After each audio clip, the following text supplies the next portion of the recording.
Sejam todos bem-vindos ao canal de leitura da Inês. Sintam-se à vontade para dar likes, compartilhar o conteúdo e se inscrever no canal. Lembrem de ativar o sininho para receber notificações de novos vídeos de leituras de histórias interessantes. As 1001 Noites, segunda noite. Quando o mercador viu que o gênio ia realmente cortar-lhe a cabeça, deu um grande grito e disse: Detende-vos! Mais uma palavra, por misericórdia. Tende a bondade de me conceder uma prorrogação. Dai-me tempo suficiente para despedir-me de minha mulher e de meus filhos e legar-lhes os bens por um testamento que ainda não fiz, a fim de que não sejam obrigados a um processo após minha morte. Quando eu tiver terminado, voltarei imediatamente para cá e submeter-me-ei a tudo quanto vós aprouver. Mas, disse o gênio, e se concedo a prorrogação que me pedes, temo que não voltes mais. Se quiserdes acreditar no meu julgamento, respondeu o mercador, juro-vos pelo Deus do céu e da terra, que virei, sem falta, encontrar-vos aqui. Quanto tempo desejas? Perguntou o gênio. Peço-vos 1 ano. É de quanto preciso para regularizar meus negócios, preparar-me para renunciar, sem pesares, ao prazer da vida.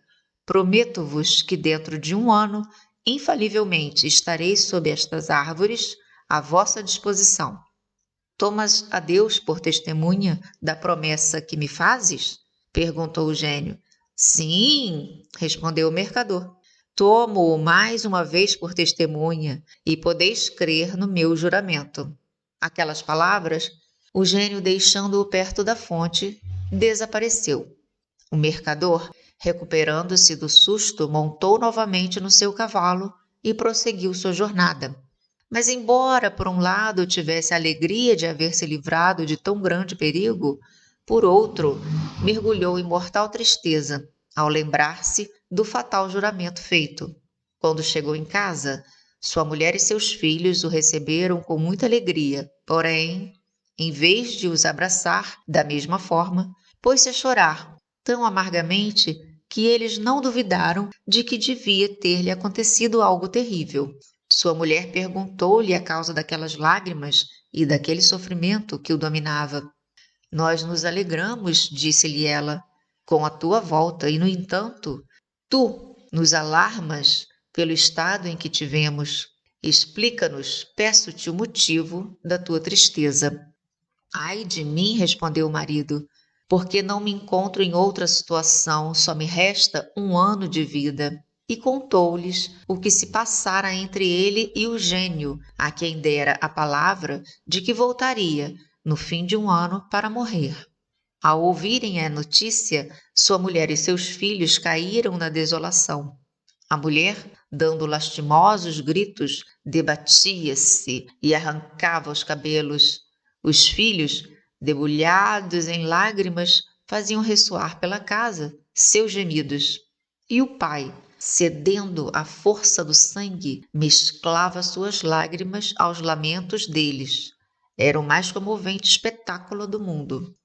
No dia seguinte, o mercador tratou de pôr em ordem seus negócios e, sobretudo, pagar suas dívidas, distribuiu presentes aos amigos e deu grandes esmolas aos pobres, deu liberdades aos seus escravos, dividiu os bens entre os filhos, nomeou tutores para os menores e, devolvendo à mulher tudo quanto a esta pertencia pelo contrato de casamento, doou-lhe mais o que lhe permitiam as leis.